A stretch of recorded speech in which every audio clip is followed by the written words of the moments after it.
Eu queria que hoje a gente pudesse dar uma olhada no livro de Joel. Livro de Joel, ele é um livro fascinante, um livro fantástico, ainda que tenha uma mensagem muitas vezes aterradora para muita gente, ou às vezes incompreensível até. Mas o livro de Joel é, para mim, uma dessas profecias clássicas que mostram todas as etapas, os ciclos de uma profecia, de uma palavra profética de Deus para o seu povo. E Joel, ele traz esses ciclos, essas palavras que impactam de forma tremenda a vida do povo de Israel e que serve para nós até hoje, e que fala conosco até hoje.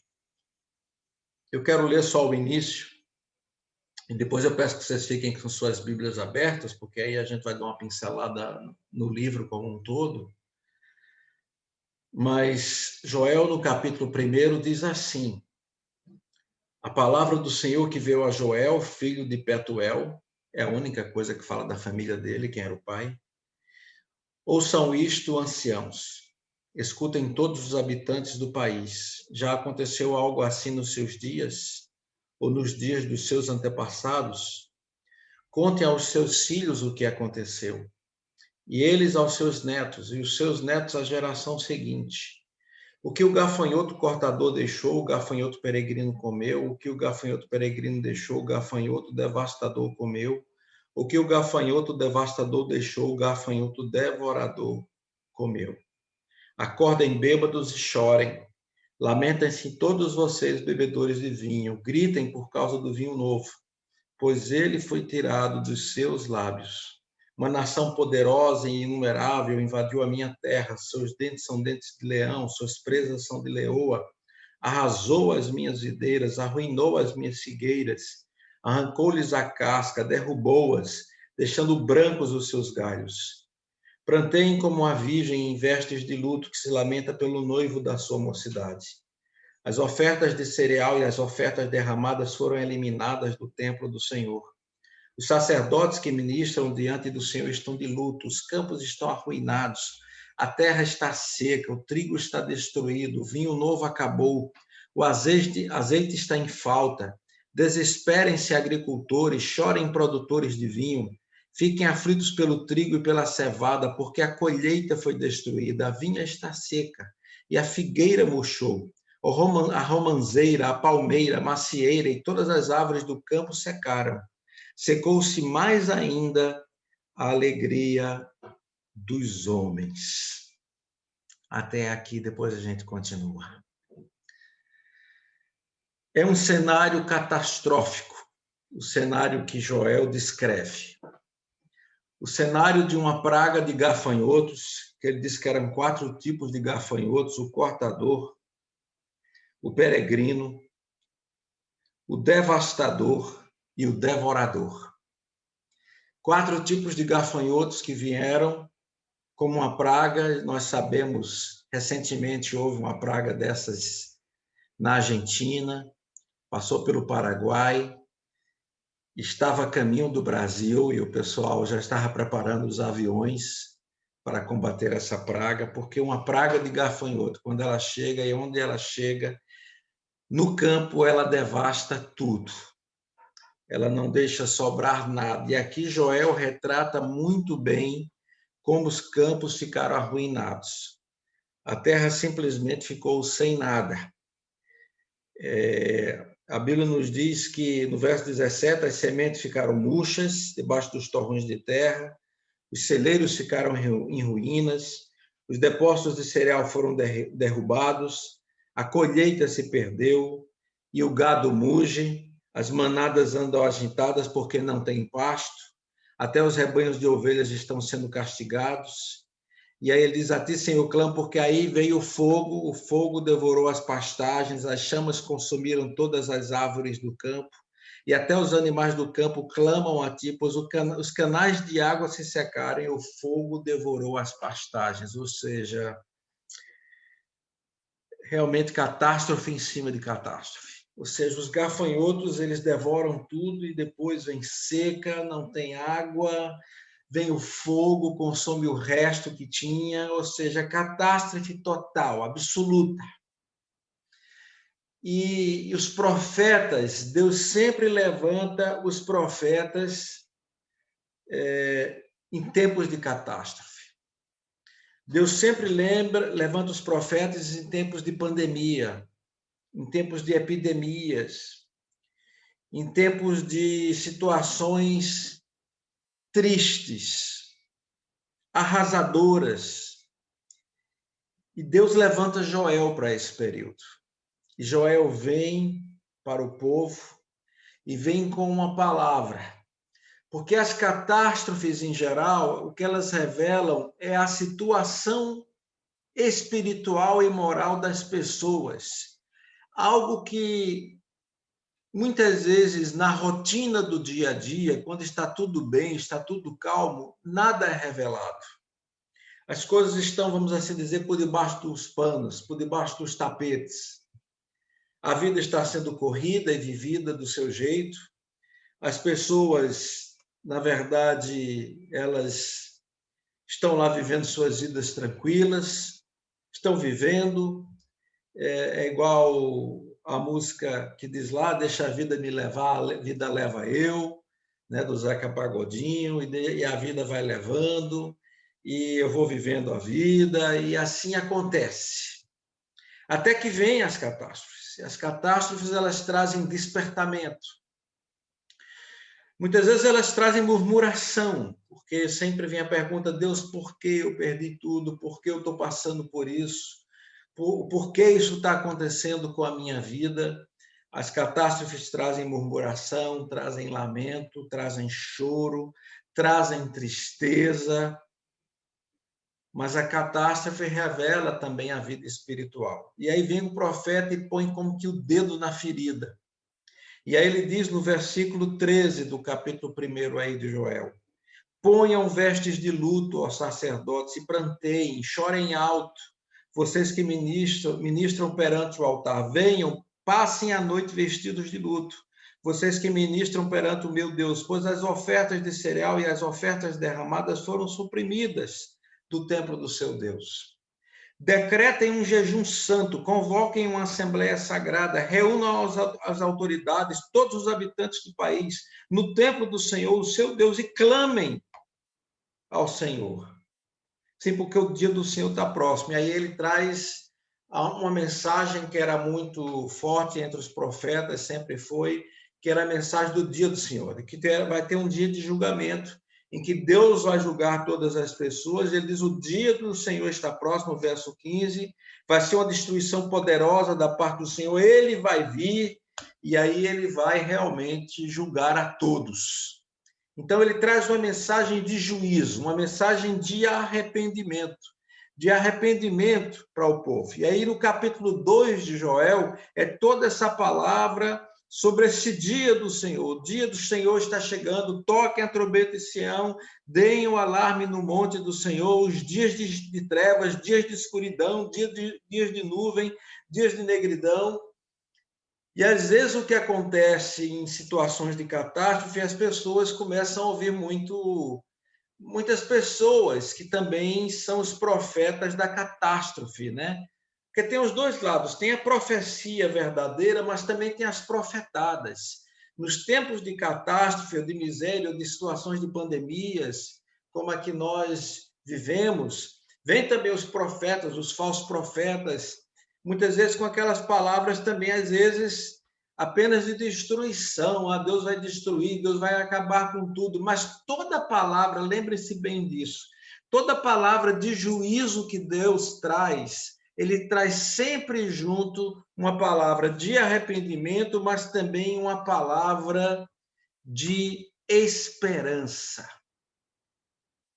Porque Deus nunca vem apenas dizendo, vou destruir.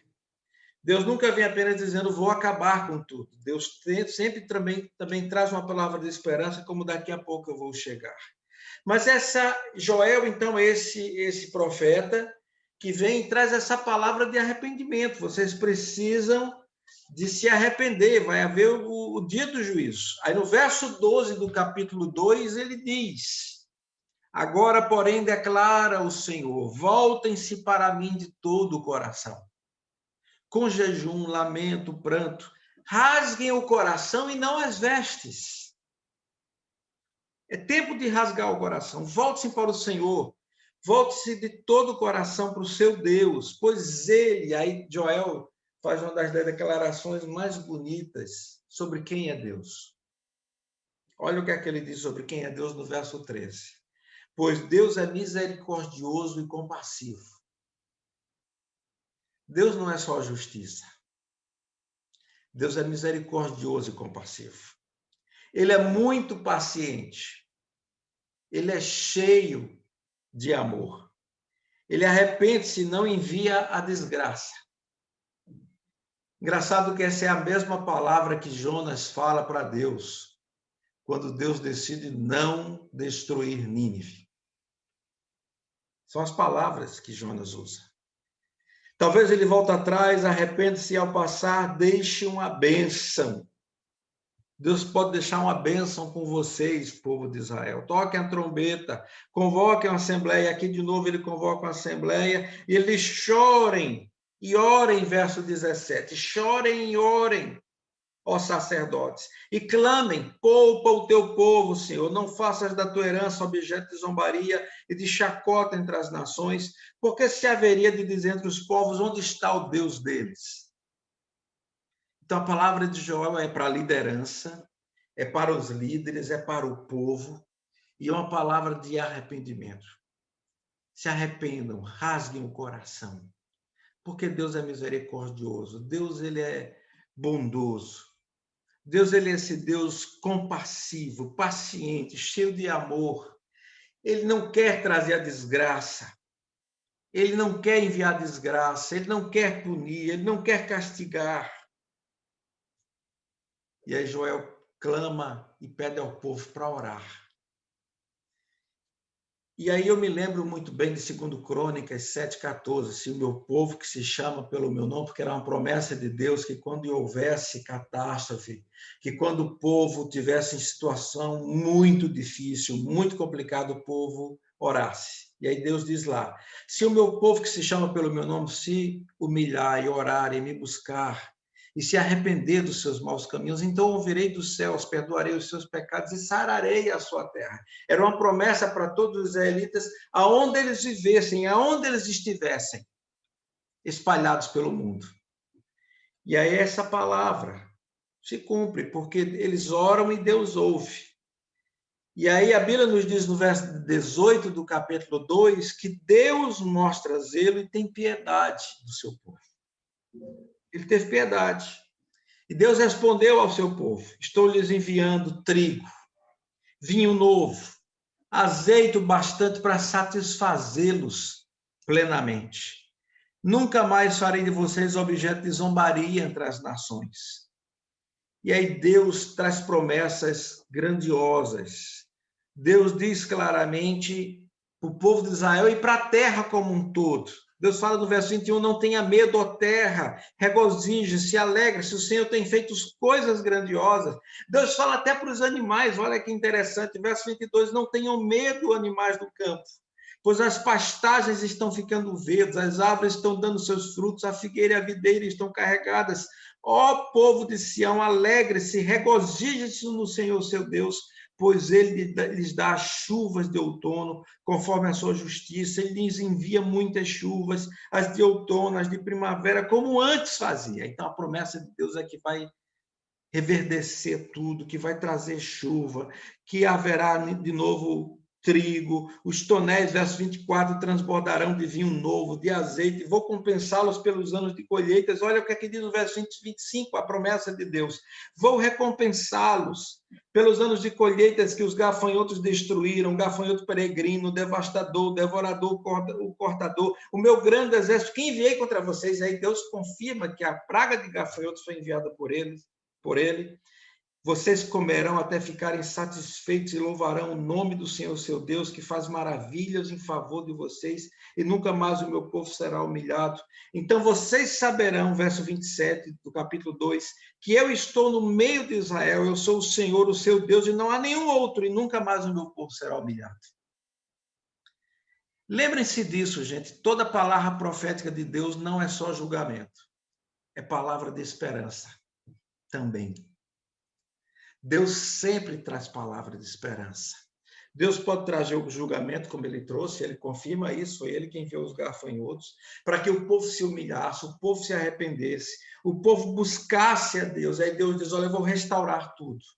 Vocês vão voltar a ter trigo, vocês vão voltar a ter azeite, vocês vão voltar a ter vinho, vocês vão voltar a ter comida, vai ter abundância, vai ter chuva, vai ter gafanhoto, vai ter colheita, e vai realmente trazer tudo de volta, o que os gafanhotos tiraram, tudo que eles, o peregrino, o devastador, o devorador e o cortador fizeram, o que eles arrasaram vai ser reconstruído. Uma das coisas, então, que eu mais gosto nesse livro de Joel e nessa palavra profética é isso. Deus é um Deus de restauração.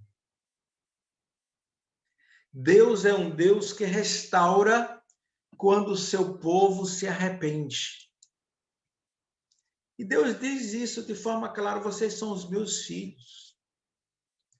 Rasguem não é as vestes apenas, porque essa era uma prática, né? De rasgar as vestes, colocar cinza sobre as cabeças, etc. Deus diz, não rasguem apenas as vestes, mas rasguem o coração. Rasguem a alma. Orem, clamem, chorem, busquem. E aí Deus fala uma coisa em Joel, que não é apenas a restauração física, não é apenas a restauração das colheitas, não é apenas a restauração do país, mas a restauração do povo. Porque depois Deus fala, depois de tudo isso, Deus restaurar vocês, restaurar as colheitas, tudo. Aí Deus diz, depois disso tudo, verso 28, eu vou derramar do meu espírito sobre todos os povos. E aí é uma palavra futura que Pedro usa lá em Atos, quando há o dia de Pentecostes. E Pedro diz, hoje se cumpriu a palavra de Joel. E a palavra de Joel, aí depois disso, derramarei o meu espírito sobre todos os povos, os seus filhos e suas filhas profetizarão, os velhos terão sonhos, os jovens terão visões, até sobre os servos e as servas derramarei do meu espírito naqueles dias, mostrarei maravilhas no céu, na terra, sangue, fogo e nuvens de fumaça. Mostrarei maravilhas, o sol se tornará em treva, a lua em sangue antes que venha o grande e temível dia do Senhor. Ou seja, Deus fala, vai sempre haver situações difíceis, catastróficas, complicadas, mas todo aquele que invocar o nome do Senhor será salvo, conforme Deus prometeu. Todo aquele que clamar ao Senhor, verso 32 do capítulo 2 de Joel, será salvo. Então, Deus fala de uma salvação para todos os povos. E aqui, mais uma vez, é pena que os judeus nunca compreenderam isso completamente. Mas os profetas sempre falaram que a salvação não era apenas para os judeus. Era para todos os povos. E, mais uma vez, aqui Joel comprova isso. Eu vou derramar do meu espírito sobre todos os povos. Que palavra tremenda de Joel. Então, gente, o profeta, então, ele traz palavras para hoje. Ele traz palavras sobre ontem. Às vezes, por que está acontecendo o julgamento de Deus? Por coisas do passado que nós temos cometido, por pecados que nós temos guardado. E aí é necessário arrependimento, é necessário rasgar o coração. E aí Deus traz palavras para o presente, tudo vai ser restaurado, e Deus traz palavras para o futuro. Eu vou derramar do meu Espírito sobre vocês. Vocês serão cheios do Espírito Santo. E aí ele traz palavras sobre as nações. O capítulo 3 de Joel é um julgamento de Deus sobre as nações. Deus fala sobre o Armagedon, dos multidões, verso 14 do capítulo 3, no vale da decisão, o dia do Senhor está próximo, e Deus vai rugir, mas Deus o tempo inteiro traz a palavra de salvação e de esperança para o povo. E aí Deus diz, em Joel, no capítulo 3, verso 16, o Senhor rugirá de Sião, e de Jerusalém levantará a sua voz, a terra e o céu tremerão, o Senhor será um refúgio para o seu povo, uma fortaleza para Israel. Então vocês saberão que eu sou o Senhor, o seu Deus, que habita em Sião, meu santo monte. Jerusalém será santa. Estrangeiros jamais a conquistarão. Naquele dia os montes gotejarão vinho novo, das colinas manará leite. Todos os ribeiros de Judá terão água corrente. Uma fonte fluirá do templo do Senhor e regará o vale das acácias.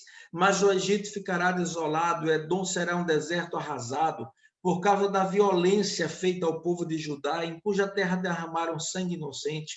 Judá será habitada para sempre, Jerusalém por todas as gerações. Sua culpa de sangue ainda não perdoada, eu a perdoarei, e o Senhor habita em Sião. Então a palavra de Deus e essa Jerusalém, principalmente que Deus fala aqui, não é apenas a Jerusalém física, que existe até hoje, mas a Jerusalém celestial, a Jerusalém que jamais será conquistada, que jamais será invadida, que jamais será destruída. Deus fala, então, do lar. Deus fala, então, terminando sobre Sião, falando o Senhor habita em Sião. E Sião sempre foi, então, essa cidade refúgio, esse lugar de refúgio. Esse lugar realmente para todos aqueles que aguardam uma libertação, que aguardam uma cidade de paz, um lugar de paz. E é muito interessante isso. E Deus fala sobre essa situação, né? Deus fala sobre tudo isso. Sião é o lugar de refúgio. Sião é o lugar de paz. Sião é o lugar para sempre da paz de Israel. Então, Joel é esse livro maravilhoso que fala de um tempo de catástrofe, de pandemia tremenda, que destrói tudo, que arrasa tudo, mas que Deus chama o povo a uma restauração, a um arrependimento de coração. Abram o coração, abram o coração. E Deus fala para todos nós que nós creiamos nele.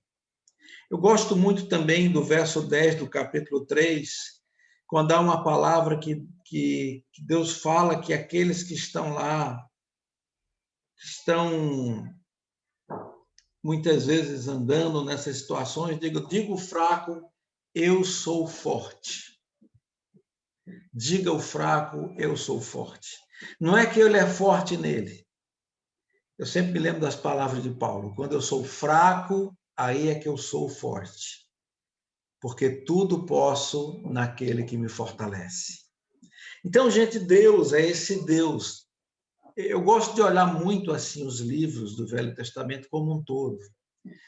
Porque é um retrato perfeito dos ciclos da vida. Vidas que muitas vezes estão numa calmaria e que, de repente, entram numa tempestade. Vidas que estão, às vezes, debaixo de uma tempestade em que tudo é arrasado. Mas que Deus está presente conosco nessa tempestade. E aí Ele quer que a gente avalie a nossa vida espiritual. E aí Deus geralmente nos chama ao arrependimento. Deus nos chama a abrir o coração. Se às vezes a gente está vivendo uma letargia espiritual, Deus diz, desperta, desperte, desperte.